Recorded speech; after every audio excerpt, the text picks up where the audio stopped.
Welcome to our channel. Today we how to fix Klaviyo email flows for e-commerce with quick. First, log in to your Klaviyo account. Navigate to the Flows tab in the left sidebar. Select the flow you want to fix from the list. Click on the flow to open the flow builder.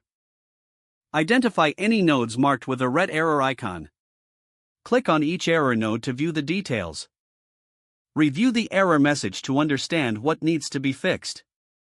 Common issues include incorrect trigger settings or missing data. If the trigger is incorrect, click on the trigger node to edit the settings. Verify that the trigger filters align with your current requirements.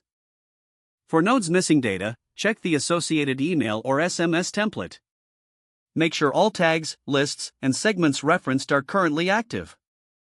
Next, ensure each email and SMS step is properly configured. Click on each email node to review the content and settings.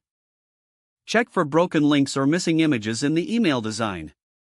If necessary, update the content to include current branding and messaging. After adjusting the flow, run a test to verify functionality. Click the preview button to see a sample of the entire flow. Review each step in the preview to ensure it behaves as expected. Once satisfied, click the Save button to apply your changes. Now, activate the flow if it was previously paused. Monitor the performance of the flow in your analytics dashboard. If issues persist, consult Klaviyo's help documentation for additional troubleshooting tips. Regularly revisit your flows to ensure they stay relevant and effective. Effective email flows can significantly enhance your e-commerce marketing strategy.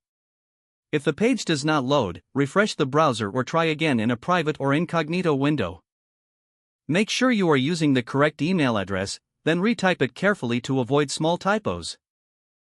If your password is not accepted, use the reset option and create a new strong password you can remember. Don't forget to like this video and subscribe to our channel for more step-by-step tech guides.